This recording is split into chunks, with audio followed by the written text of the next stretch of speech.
أشهد أن لا إله إلا الله وحده لا شريك له وأشهد أن محمدا عبده ورسوله أما بعد فأعوذ بالله من الشيطان الرجيم بسم الله الرحمن الرحيم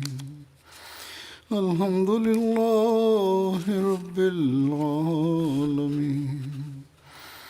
الرحمن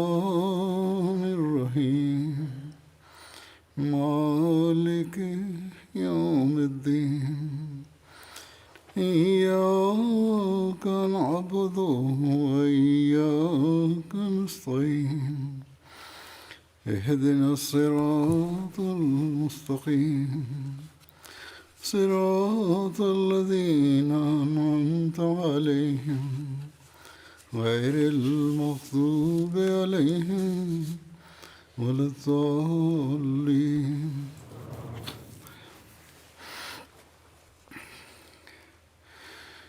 حضرت مسیح موعود علیہ السلام نے قرآن کریم کی جو معرفت ہمیں عطا فرمائی ہے، یا اپنی پستکوں اور ارشادات میں اس معرفت کو سمجھنے اور اس پر عمل کرنے کے لیے جس انداز میں اسے پیش فرمایا ہے، اس حوالے سے میں نے پچھلے جمعہ میں 2 خطبات دیے ہیں۔ قرآن کریم جو معرفت کا خزانہ دیتا ہے، واستو میں یہی ہے جو بندوں کو خدا تعالیٰ سے ملاتا ہے۔ اس کے بغیر خدا تعالیٰ کو پانے کا، اس کا قرب حاصل کرنے کا کوئی اور مادھیم نہیں ہے۔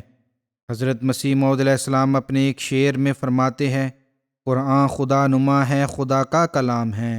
بے اس کے معرفت کا چمن ناتمام ہے۔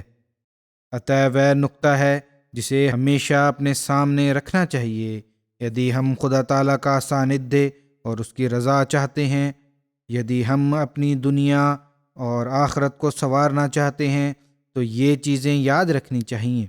یہ بات یاد رکھنی چاہیے کہ قرآن کریم ہی وہ ہے، لیکن یہ بھی یاد رکھنا چاہیے کہ اس معرفت کو سمجھنے کے لیے اللہ تعالیٰ کی طرف سے بھیجے ہوئے اور نردھارت کردہ کسی مارگدرشک کی ضرورت ہے، جو اس زمانے میں حضرت صلی اللہ علیہ وسلم کے سچے غلام حضرت مسیح موعود علیہ السلام ہیں۔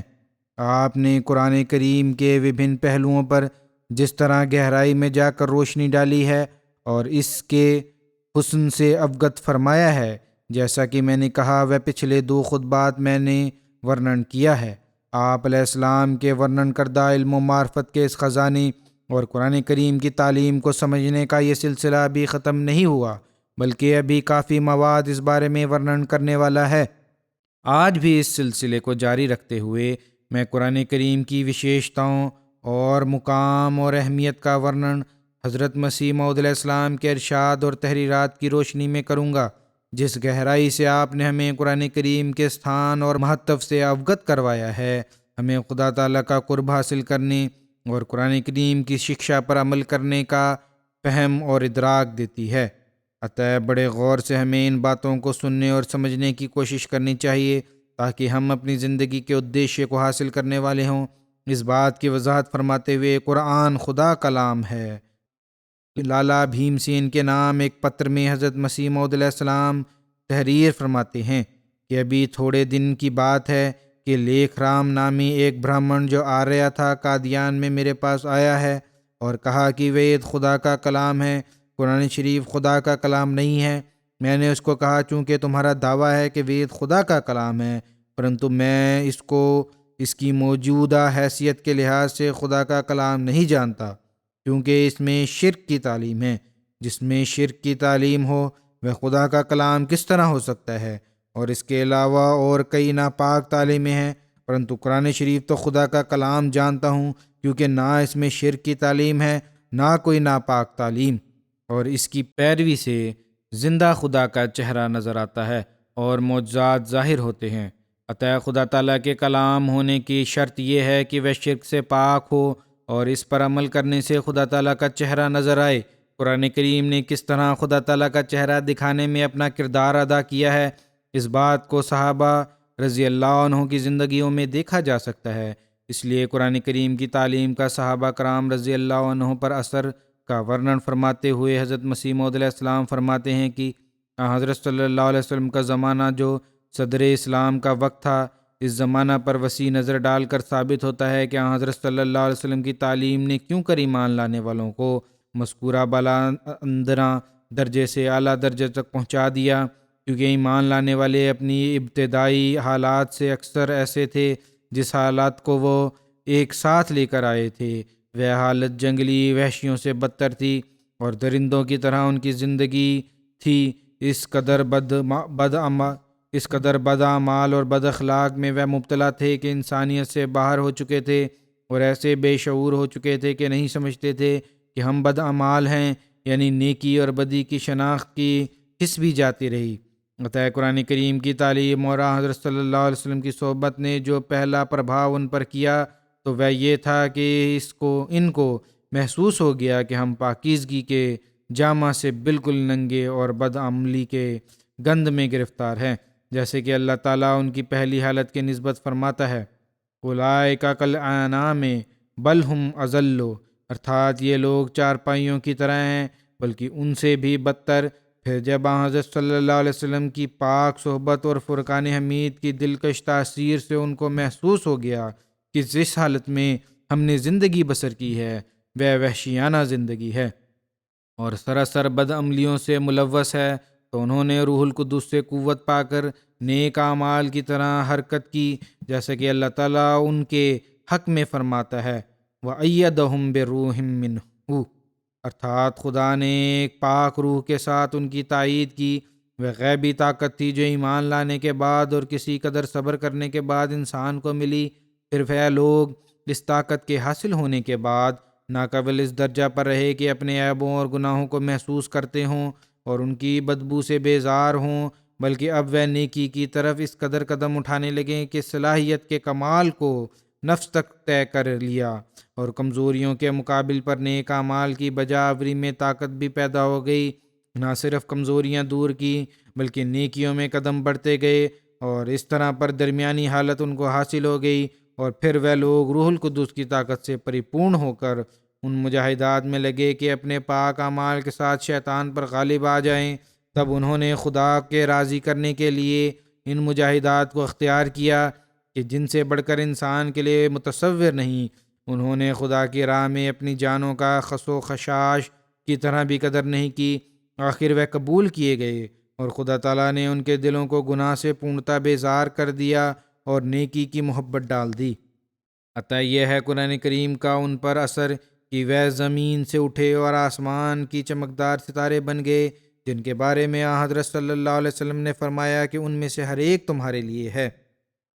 قرآن کریم کی پیروی سے انسان خدا تعالیٰ کی صفات کا دیوتک ہو جاتا ہے۔ یہ بات ورنن فرماتے ہوئے آپ علیہ السلام فرماتے ہیں جو شخص قرآن شریف کا انویائی ہو کر محبت اور صدق کو انتہا تک پہنچا دیتا ہے، وہ ذلی طور پر خدا تعالیٰ کی صفات کا مظہر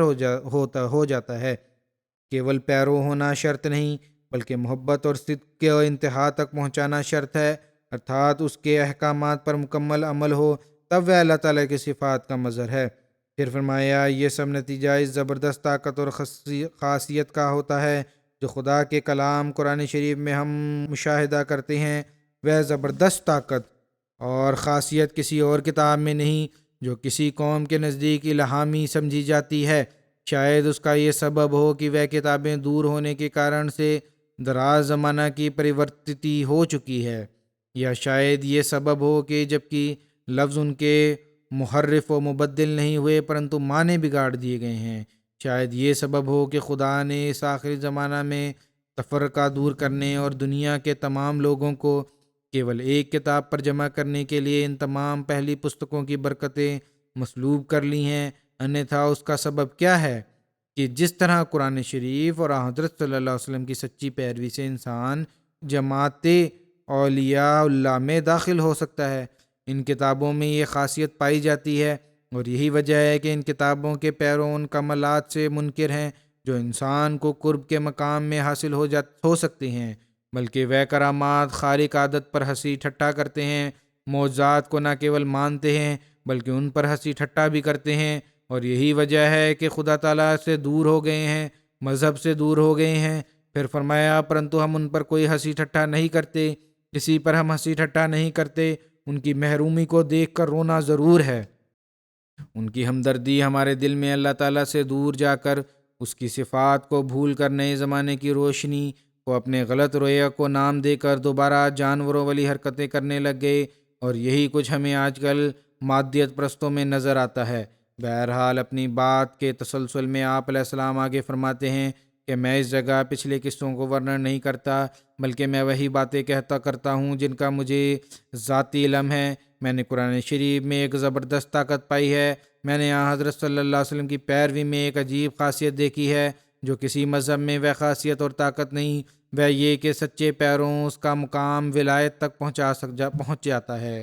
خدا اس کو نہ کیول اپنے قول سے مشرک کرتا ہے بلکہ اپنے فعل سے اس کو دکھلاتا ہے کہ میں وہی خدا ہوں جس نے زمین و آسمان پیدا کیا۔ تب اس کا ایمان بلندی میں دور دور کے ستاروں سے بھی آگے گزرتا ہے۔ اس لیے میں اس امر میں صاحب مشاہدہ ہوں۔ خدا مجھ سے ہم کلام ہوتا ہے، 1,00,000 سے بھی زیادہ میرے ہاتھ پہ اس پر نشان ہیں، حتیٰ جبکہ میں دنیا کے سمست نبیوں کا ادب کرتا ہوں اور ان کی کتابوں کا بھی ادب کرتا ہوں، پرنتو زندہ دین کیول اسلام کو ہی مانتا ہوں، کیونکہ اس کے دوارا سے میرے پر خدا پرکٹ ہوا۔ پھر آپ علیہ السلام نے فرمایا کہ جس شخص کو میرے اس ورنن میں سندے ہو، اس کو چاہیے کہ اس بات کی تحقیق کے لیے میرے پاس آ کے 2 ماہ کے لیے ٹھہرے۔ میں اس کے سمست اخراجات کا جو اس کے لیے کافی ہو سکتے ہیں اس مدت تک مکفل رہوں گا۔ فرمایا کہ میرے نکٹ مذہب وہی ہے جو زندہ مذہب ہے اور زندہ اور تازہ قدرتوں کے نظاروں سے خدا کو دکھلاوے، انیتھا کیول دعویٰ صحت مذہب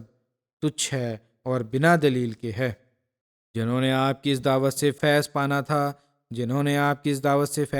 انہوں نے فیض پایا اور سفل ہو گئے۔ آپ علیہ السلام کے پاس رہے اور سویکار کیا۔ آج بھی آپ کا علم کلام جو ہے اور خزائن جو ہیں بہت سوں کو خدا نما بنا رہے ہیں، عطا اس سے جہاں ہم غیروں کو آگاہ کریں، ہمیں خود بھی پوری کوشش کرنی چاہیے اور آپ کے کلام سے فائدہ اٹھانا چاہیے، تبھی ہم اپنی بیعت کے مقصد کو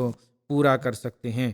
پھر قرآن کریم کی خوبیاں ورنن فرماتے ہیں۔ آپ علیہ السلام فرماتے ہیں قرآن کریم کی اعزازی خوبیاں ہیں جس کی تفصیل یہ فرمائی۔ قرآن شریف کی اعزازی خوبیوں میں سے ایک بلاغت فصاحت بھی ہے، جو انسانی بلاغت فصاحت سے بالکل ممتاز اور الگ ہے، کیونکہ انسانی بلاغت فصاحت کا میدان نہایت تنگ ہے۔ جب تک کسی کلام میں مبالغہ یا جھوٹ یا غیر ضروری باتیں نہ ملائی جائیں تب تک کوئی انسان بلاغت فصاحت کے اعلیٰ درجے پر قادر نہیں ہو سکتا۔ اللہ تعالیٰ کا کلام اس سے بالکل پاک ہے، کوئی ملعونی نہیں۔ دوسرے قرآن شریف کی ایک معجزانہ خوبی یہ ہے کہ جس قدر اس نے قصے ورنن کیے ہیں، در حقیقت وہ سمست بھوشیہ وانیاں ہیں جس کی طرف سمے سمے پر اشارہ بھی کیا، یہ بھی قرآن کریم میں نظر آتا ہے۔ تیسرے قرآن کریم میں یہ معجزانہ خوبی ہے کہ اس کی تعلیم انسانی فطرت کو اس کے کمال تک پہنچانے کے لیے پورا سامان اپنے اندر رکھتی ہے، اور مرتبہ یقین حاصل کرنے کے لیے جن دلائل اور نشانوں کی انسان کو ضرورت ہے سب اس میں موجود ہیں۔ چوتھی ایک بڑی خوبی اس میں یہ ہے کہ وہ کلام پیروی کرنے والے کو خدا سے ایسا نزدیک کر دیتا ہے کہ وہ مکالمہ الہی کا شرف پا لیتے ہیں، اور کھلے کھلے نشان اس سے ظاہر ہوتے ہیں، اور تزکیہ نفس اور ایمانی اور استقامت اس کو حاصل ہوتی ہے۔ اور قرآن شریف کا یہ نقطہ نہایت ہی یادداشت کے لائق ہے کہ مومن کامل پر فیضان آسمانی نشانوں کا ہوتا ہے، وہ تو ایک خدا کا فعل ہے، اس کی وجہ سے کوئی اپنی خوبی قرار نہیں دے سکتا۔ مومن کامل کی اپنی ذاتی خوبی تقویٰ، طہارت اور قوت ایمان اور استقامت ہے۔ ادھارنتا جیسے اگر کسی دیوار پر آفتاب کی روشنی پڑے تو وہ روشنی اس دیوار کی خوبیوں میں داخل نہیں، کیونکہ وہ اس کو الگ بھی ہو سکتی ہے، بلکہ دیوار کی خوبی یہ ہے کہ اس کی بنیاد پر مضبوط پتھر پر ہے، اور ایسی پختہ اور ریختہ کی عمارت ہو کہ گو کیسے ہی سیلاب آویں، تیز ہوائیں چلیں اور طوفان کی طرح مینا برسے، اس دیوار میں جنبش نہ آئے۔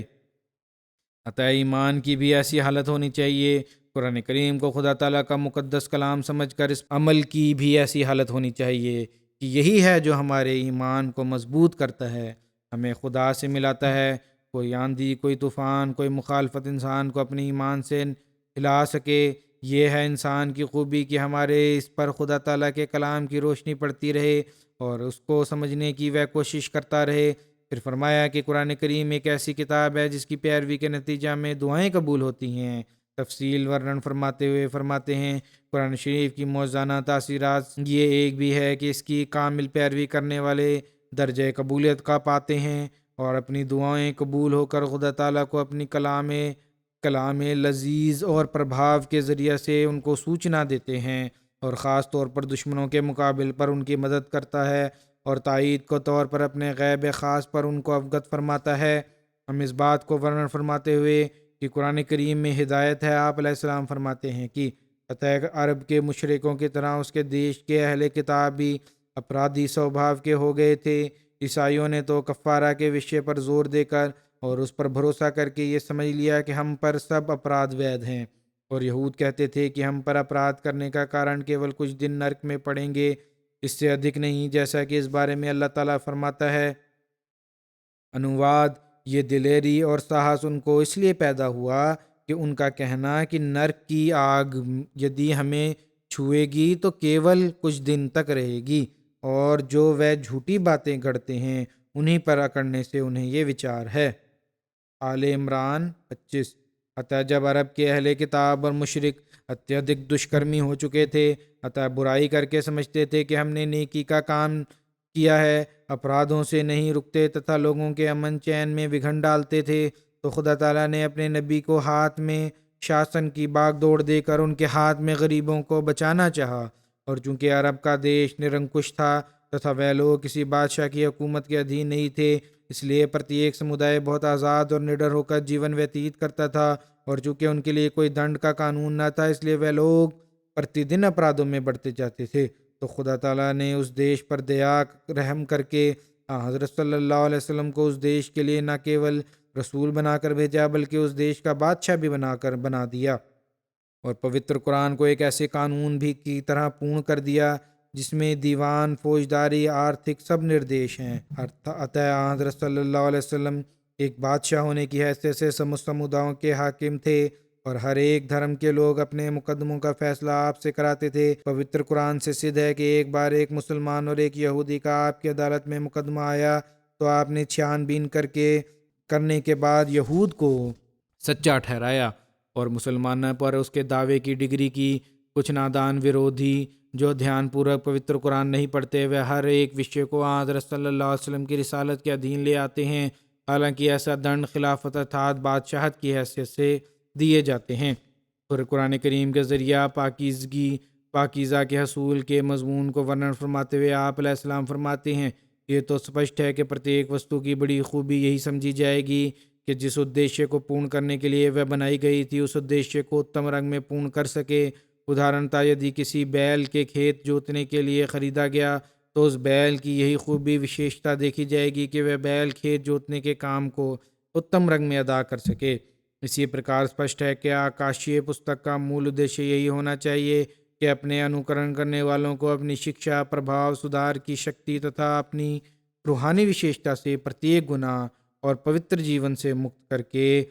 ایک پوتر جیون پردان کریں، اور پوتر کرنے کے پشچات خدا کے پہچاننے کے لیے ایک پورن پرتبھا پردان کرے، اور اس ادوتیہ استتو کے ساتھ جو سمست خوشیوں کا ادگمن ہے پریم اور محبت کا سمبندھ پردان کریں، کیونکہ واستو میں یہی پریم مکتی کی جڑ ہے، اور یہی وہ سورگ ہے جس میں پرویش کرنے کے پشچات سمست پریشانی اور اکڑواہٹ ہے، چنتا اور عذاب دور ہو جاتا ہے۔ نسندیش جیوت اور کامل سمپورن الہی پستک وہی ہے جو خدا تعالیٰ کے ابھیلاشی کو اس کے ادیشیہ تک پہنچا دے اور اسے گھٹیا جیون سے مکتی دے کر اس واستوک پریتم سے ملا دے جس کا ملاپ سور پرتھا مکتی ہے، اور سندیہوں شنکاؤں سے مکتی دے کر اسے ایسا ویاپک گیان پردان کرے کہ مانو اپنے خدا کو دیکھ لے، اور خدا کے ساتھ اس کو ایسی سدھڑ سمبندھ پردان کرے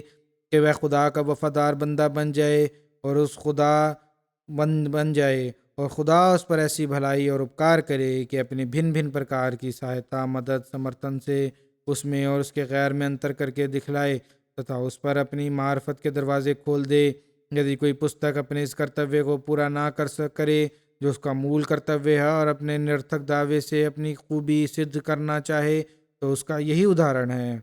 کہ ایک ویکتی ماہر چکتسک ہونے کا دعویٰ کرے اور جب کوئی روگی اس کے سامنے لایا جائے اور اسے اچھا کر کے دکھاؤ تو وہ یہ اتر دے کہ میں اسے اچھا تو نہیں کر سکتا پرنتو میں کشتی کرنا اچھی طرح جانتا ہوں، یہ کہے کہ مجھے انترکش وگیان اور درشن شاستر میں بہت مہارت ہے، اسپشٹ ہے ایسے ویکتی جوکر ہی کہلائیں گے۔ بدھیمانوں کے نزدیک ڈانٹ ڈپٹ کے یوگیہ ہوگا۔ خدا کی پستک اور خدا کے رسول جو سنسار میں آتے ہیں ان کا بڑا ادیش یہی ہے کہ سنسار کو پاپ اور گناہ کے جیون سے چھٹکارا دلا دے اور خدا کے پوتر سمبندوں کو استھاپت کرے۔ ان کا یہ ادیشیہ تو نہیں ہوتا کہ سنسار کی ودیائیں ان کو سکھا دیں اور سنسار کے آوشکاروں سے ان کو اوگت کریں۔ اتہ ایک بدھیمان نیائے پریہ سوبھاو رکھنے والے آدمی کے نزدیک اس بات کا سمجھنا بہت کٹھن نہیں کہ خدا کی پستک کا کرتویہ یہی ہے کہ وہ خدا کو ملا دیں اور خدا کی ہستی کے بارے میں وشواس کی شرینی تک پہنچا دیں اور خدا کی شریشٹھتا اور بھے دل میں بٹھا کر گناہ کرنے سے روک دیں۔ انیتھا ہم ایسی پستک کو کیا کریں جو نہ دل کی گندگی دور کر سکتی ہے، نہ ایسی پوتر اور پورن معرفت پردان کر سکتی ہے جو خدا نے نفرت کرنے کا کارن ہو سکے۔ یاد رہے کہ گناہ کی روچی کا کوڑ بہت ہی خطرناک کوڑ ہے اور یہ کوڑ کسی پرکار دور نہیں ہو سکتا جب تک کہ خدا کی جیوت معرفت کی چمتکاریں، اس کا بھے، شریشٹھا، قدرت کے نشان ورشا کے سمان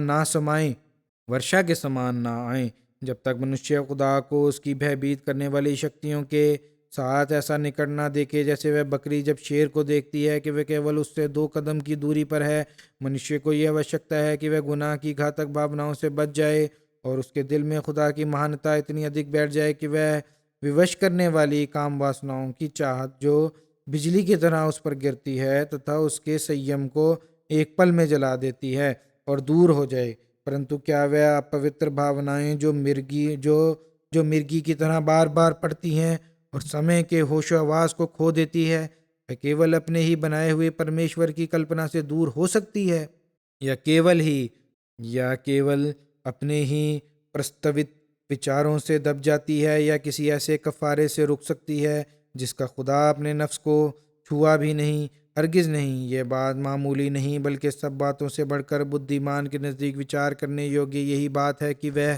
تباہی جو اس گستاخی اور سمبندھ نہ ہونے کے کارن سامنے آنے والی ہے، جس کی اصلی جڑ گناہ اور اوگیا ہے، اس کو کیوں کر سرکشت رہے۔ یہ تو اسپشٹ ہے کہ منشیہ نشچت آنندوں کو کیول کالپنک وچاروں سے چھوڑ نہیں سکتا۔ ہاں، ایک وشواس دوسری وشوسنیہ بات سے الگ کر سکتا ہے۔ لذتیں جو ملتی ہیں ان میں کچھ یقینی لذات ہیں۔ اس کو اس بات سے کیول بھرم کر کے یہ کہنا ہوگا کہ ہمیں انشاءاللہ ملے گا، بعد میں ملے گا، کب ملے گا، کس طرح ملے گا، اس کو چھوڑ نہیں سکتے۔ کہا فرمایا کہ لیکن ادھارنتا ایک کے متعلق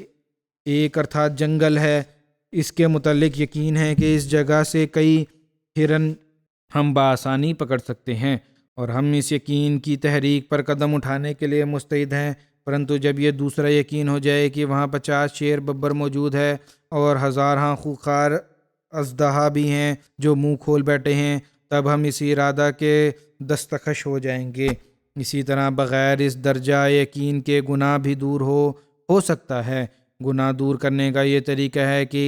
یہ یقین ہو کہ اگر ہم یہ گناہ کریں گے تو ہمیں ذاتی وقتی لذات تو ہیں، لیکن اس کو کرنے سے اسی طرح جس طرح ہمیں ایک جنگل میں جہاں ہم شکار کو چلے جائیں وہاں شیر ببر بھی ہو اور اژدہا بھی ہو اور ان کا خوف ہمیں وہاں شکار نہ کرنے دے، تو اسی طرح گناہوں سے بچا جا سکتا ہے کہ اگر یہ یقین پیدا ہو جائے کہ خدا تعالیٰ کی پکڑ بڑی سخت ہے اور اگر ہم گناہ کریں گے تو اس کی پکڑ میں آ سکتے ہیں۔ فرمایا لوہا لوہے سے ٹوٹتا ہے، خدا کی عظمت اور ہیبت کا وہ یقین چاہیے جو غفلت کے پردوں کو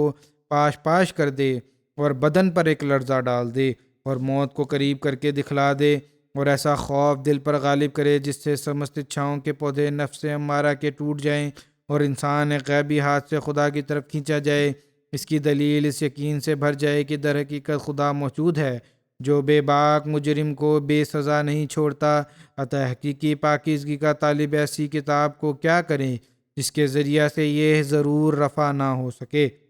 اس لیے میں ہر ایک پر یہ بات ظاہر کرتا ہوں کہ وہ کتاب جو ان ضرورتوں کو پورا کرتی ہے وہ قرآن شریف ہے۔ اس کے ذریعے سے خدا کی طرف انسان کو ایک کشش پیدا ہو جاتی ہے اور دنیا کی محبت سرد ہو جاتی ہے اور وہ خدا جو نہایت نہاں در نہاں ہے، اس کی پیروی سے آخر کار اپنی تعین ظاہر کرتا ہے، اور وہ قادر جس کی قدرتوں کو غیر قومیں نہیں جانتی۔ قرآن کی پیروی کرنے والے انسان کو خدا خود دکھا دیتا ہے، اور یہ واقعہ یاد رکھنا چاہیے کہ قرآن کی پیروی کرنے والا انسان خدا خود دکھا دیتا ہے،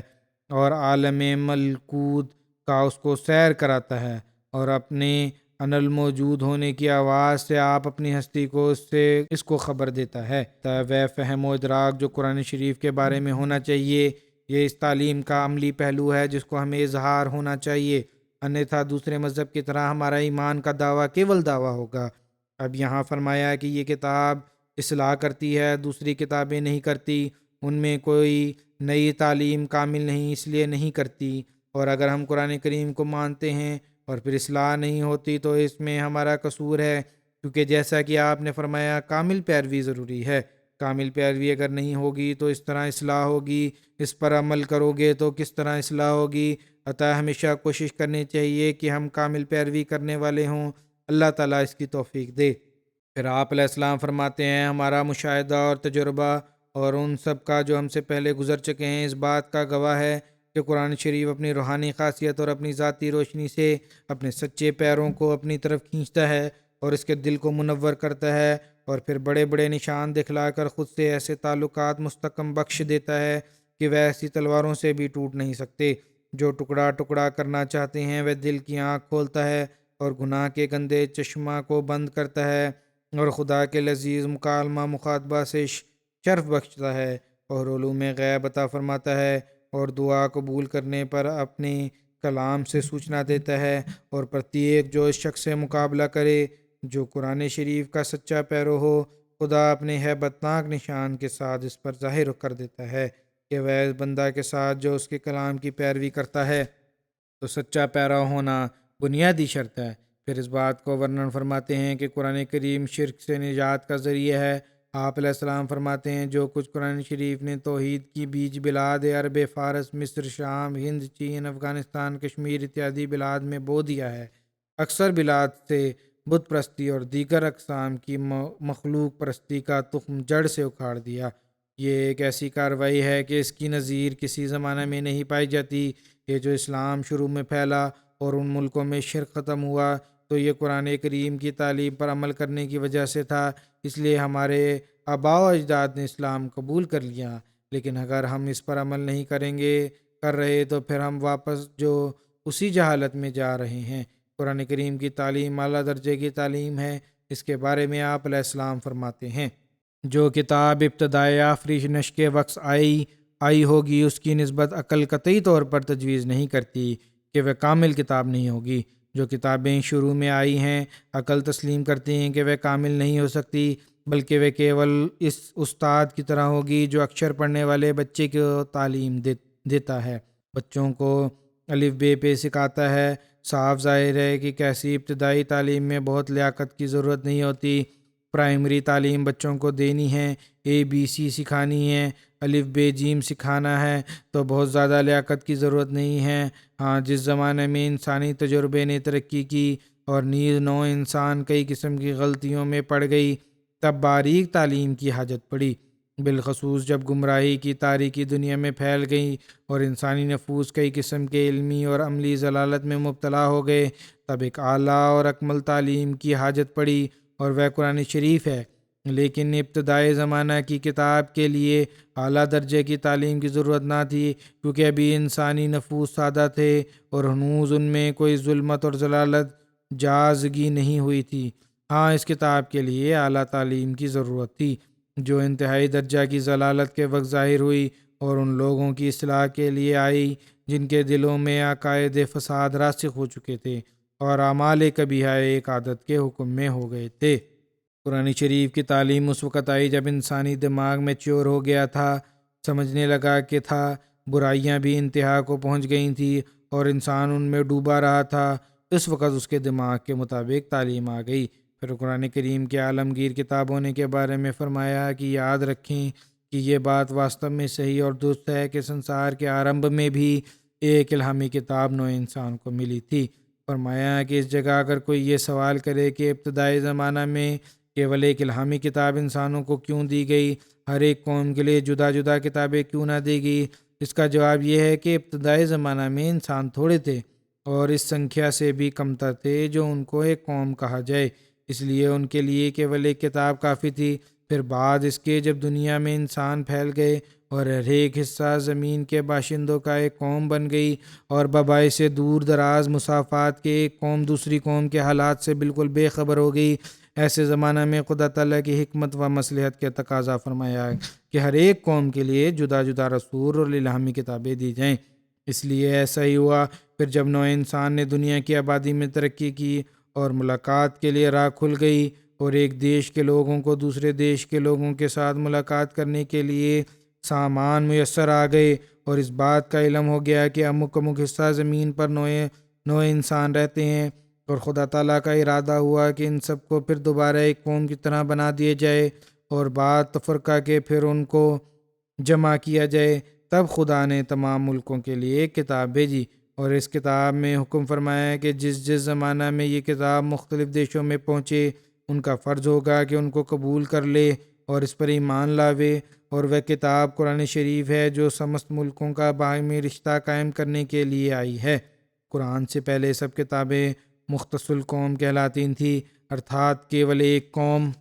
کے لیے آتی تھیں۔ اس لیے شامی، فارسی، ہندی، چینی، مصری، رومی یہ سب قومیں تھیں جن کے لیے جو کتابیں یا رسول آئے وہ صرف اپنی قوم تک محدود تھے، دوسری قوم سے ان کو کچھ تعلق اور واسطہ نہ تھا، پرنتو سب کے بعد قرآن شریف آیا جو ایک عالمگیر کتاب ہے اور کسی خاص قوم کے لیے نہیں بلکہ تمام قوموں کے لیے ہے۔ ایسے ہی قرآن شریف ایک ایسی امت کے لیے آیا جو آہستہ آہستہ ایک ہی قوم بنانا چاہتی تھی، اتاب زمانہ کے لیے ایسے سامان میسر آ گئے کہ مختلف قوموں کو وحدت کا رنگ بخشتے جاتے ہیں۔ باہمی ملاقات جو اصل جڑ ایک قوم بننے کی ہے، ایسی سہل ہو گئی کہ برسوں کی رات چند دنوں میں طے ہو سکتے ہیں، اور پیغام رسانی کے لیے وہ سبیلیں پیدا ہو گئیں جو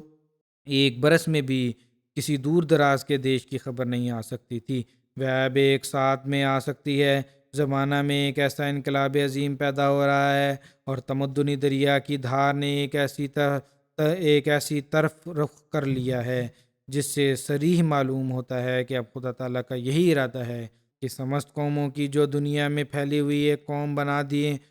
دے اور ہزارہا برسوں کے بچھڑوں کو پھر باہم ملا دیں۔ یہ خبر قرآن شریف میں موجود ہے اور قرآن شریف نے کھلے طور پر یہ دعویٰ کیا ہے کہ وہ دنیا کی سمست قوموں کے لیے آیا ہے، جیسا کہ اللہ تعالیٰ قرآن شریف میں فرماتا ہے یا ایھا الناس انی رسول اللہ علیکم جمیعا، ارتھات سمجھ لوگوں کو کہہ دے کہ میں تم سب کے لیے رسول ہو کر آیا ہوں، اور پھر فرماتا ہے وما ارسلناک الا رحمتا للعالمین،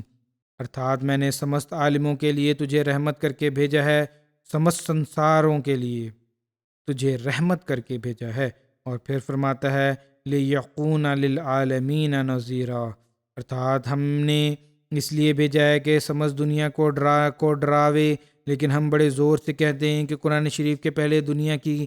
کسی الہامی کتاب نے یہ دعویٰ نہیں کیا، بلکہ ہر ایک نے اپنی رسالت کو اپنی قوم تک سیمت رکھا، یہاں تک کہ جس نبی کو عیسائیوں نے خدا قرار دیا اس کے منہ سے بھی یہی نکلا کہ میں اسرائیل کی بھیڑوں کے سوا اور کسی کی طرف نہیں بھیجا گیا۔ حضرت عیسیٰ نے یہی کہا تھا کہ بائبل میں اور زمانہ کے حالات نے بھی گواہی دی کہ قرآن شریف کا یہ دعویٰ تبلیغ عام کا ٹھیک افسر ہے، کیونکہ حضرت صلی اللہ علیہ وسلم کے ظہور کے وقت تبلیغ عام کا دروازہ کھل گیا تھا۔ پھر یہ ورنن فرماتے ہیں کہ قرآن کریم کی 4 وجوہات اسباب ہیں، الرابع یہ ہے، آپ فرماتے ہیں ہر شے کی 4 علتیں ہوتی ہیں، ارتھات اسباب یا وجوہات ہوتے ہیں، اور وہ الاربع یہ ہوتا ہے۔ یہ کون سی الاربع ہے؟ یعنی علت فاعلی، ارتھات اس کو کرنے والا کون ہے، کہ اس کی وجوہات، علت صوری ظاہری اور عملی وجوہات اس کی کیا ہیں، علت مادی اس کا مادی فائدہ بھی کیا ہے، علت غائی اس کی اصل وجہ ہے، اور ان سب چیزوں کی بنیادی اور مجموعی وجہ کیا ہے۔ اس مقام پر قرآن شریف کی 4 علتوں کا ورنن فرمایا کہ علت فاعلی تو اس کتاب کی الف لام میم ہے، اور الف لام میم کے معنی میرے نزدیک ان اللہ عالم، ارتھات میں اللہ وہ ہوں جو سب سے زیادہ علم رکھتا ہوں۔ ارتھات اللہ تعالیٰ جانتا ہے کہ انسان کی پیدائش کا ادیشیہ کیا ہے۔ علت مادی ذالک الکتاب، ارتھات کتاب خدا تعالیٰ کی طرف سے آئی ہے جو سب سے زیادہ علم رکھتا ہے، اس پر عمل کر کے اس سے بڑے فائدے حاصل کیے جا سکتے ہیں۔ علت سوری لا ریب فیہ ہے، یعنی اس کتاب کی خوبی اور کمال یہ ہے کہ اس میں کسی قسم کا سندے نہیں، ایسی خوبصورت تعلیم ہے کہ اس کا کوئی مقابلہ ہی نہیں۔ جو بات ہے مستحکم ہے، جو دعویٰ ہے وہ ٹھوس اور روشن ہے۔ علت غائی، اس کتاب کے نزول کے ادیشیہ کی غایت یہ ہے کہ متقیوں کو ہدایت کرتی ہے۔ کتاب کا، دینی کتاب کا ادیشیہ ہونا چاہیے۔ پھر آپ سورہ بقرہ کی پہلی، دوسری اور تیسری آیت کا انواد کرتے ہوئے فرماتے ہیں کہ تقوی ایسی اعلیٰ درجے کی ضروری شے قرار دیا گیا ہے، قرآن کریم کی علت غائب اسی کو ٹھہرایا ہے۔ اس لیے دوسری صورت کو جب شروع کیا تو یوں ہی فرمایا، الف لام میم ذالک الکتاب لا ریب فیہ ھدی للمتقین۔ میرا مذہب یہی ہے کہ قرآن کریم کی یہ تربیت بڑا مرتبہ رکھتی ہے۔ خدا تعالیٰ نے اس میں الاربع کا ورنن فرمایا ہے، ارتھات 4 اسباب اور وجوہات کا، علت فاعلی، مادی، صوری، غائی۔ ہر ایک چیز کے ساتھ یہ 4 ہی علل ہوتی ہیں۔ قرآن کریم نہایت اکمل طور پر ان کو دکھاتا ہے۔ علم، اس میں یہ اشارہ ہے کہ اللہ تعالیٰ نے جو بہت جاننے والا ہے، اس کلام کو حضرت رسول اللہ صلی اللہ علیہ وسلم پر نازل کیا، ارتھات خدا اس کا فاعل ہے۔ ذالک الکتاب، یہ مادہ بتایا، یعنی قرآن کریم، یا یہ کہو کہ یہ علت مادی، یعنی مادی حالات میں جو ہمارے پاس کتاب ہے وہ بھی کتاب ہے جس پر عمل کر کے انسان اپنے ادیشیہ کو پا سکتا ہے۔ علت سوری لا ریب فیہ، ہر ایک چیز میں سندے ہے، جنون فساد پیدا ہو سکتا ہے، پرنتو قرآن کریم ایسی کتاب ہے جو اس میں کوئی سندے نہیں ہے، کوئی سندے نہیں ہے، ریب نہیں ہے، لا ریب فیہ اسی کے لیے ہے۔ جبکہ اللہ تعالیٰ نے اسی کتاب میں اس کتاب کی شان یہ بتائی، لا ریب فیہ، ہر ایک سلیم فطرت اور سعادت مند انسان کی روح اچھلے گی اور خواہش کرے گی کہ اس کی ہدایتوں پر عمل کرے۔ ہم افسوس سے کہتے ہیں کہ قرآن شریف کی اجلا اور اصفا شان کو دنیا کے سامنے پیش نہیں کیا جاتا، انیتھا قرآن شریف کی خوبیاں اور اس کے کمالات، اس کا حسن اپنے اندر ایک ایسی کشش اور جذبات رکھتا ہے کہ بے اختیار ہو کر دل اس کی طرف آئے۔ ادھارنتا ایک خوشنما باغ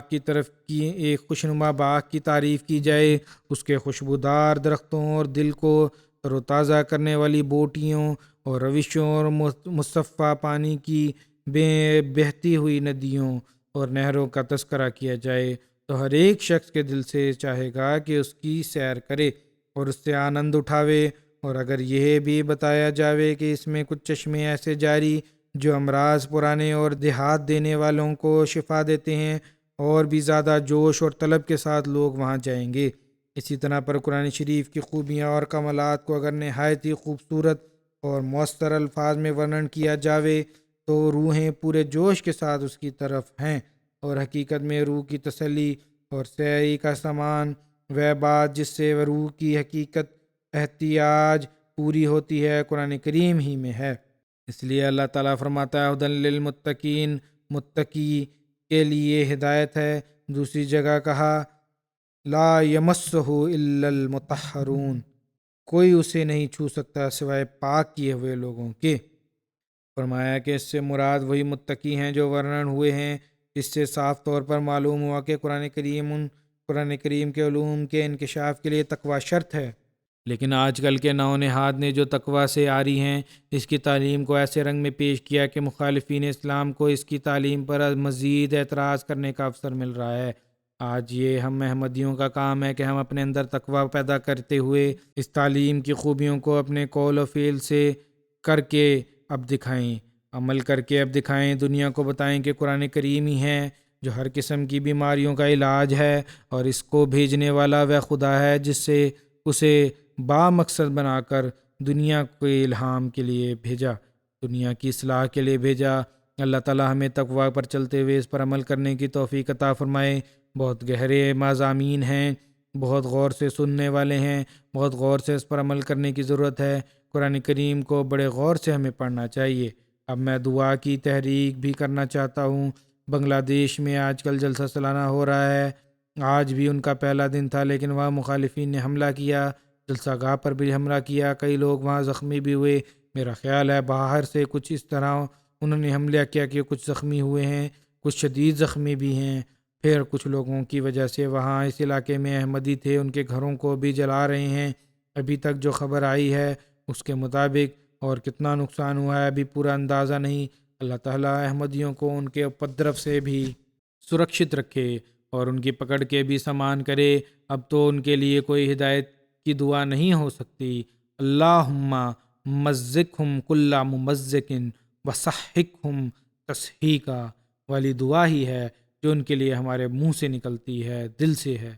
اسی طرح پاکستان کے حالات کے لیے بھی دعا کریں، اللہ تعالیٰ وہاں بھی احمدیوں کے حالات ٹھیک کرے۔ بورکینا فاسو میں بھی خطرہ بھی منڈرا رہا ہے، وہاں کے لیے بھی دعا کریں۔ اسی طرح الجزائر میں بھی احمدیوں پر کچھ مقدمات ہیں، ان کے لیے بھی دعا کریں۔ اللہ تعالیٰ ہر جگہ احمدیوں کو محفوظ رکھے۔ بنگلہ دیش میں جیسا کہ میں نے کہا، انتظامیہ نے ہمیں یہی کہا ہے کہ فکر نہ کرو، جلسہ کرو، ہم پوری حفاظت کریں گے، لیکن بلوایا اور دہشت گرد شدت پسند ملا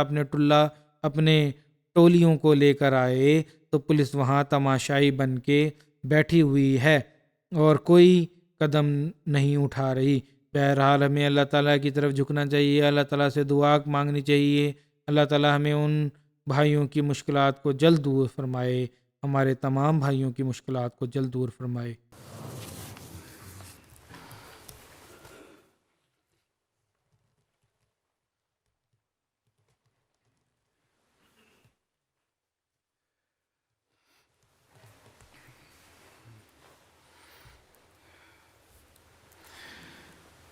الحمد لله نحمده ونستعينه ونستغفره ونؤمن به ونتوكل عليه ونعوذ بالله من شرور أنفسنا ومن سيئات أعمالنا من يهده الله فلا مضل له ومن يضلل فلا هادي له ونشهد أن لا إله إلا الله ونشهد أن محمدا عبده ورسوله عباد الله رحمكم الله إن الله يأمر بالعدل والإحسان وإيتاء ذي القربى وينهى عن الفحشاء والمنكر والبغي يعظكم لعلكم تذكرون اذكروا الله يذكركم وادعوه يستجب لكم ولذكر الله أكبر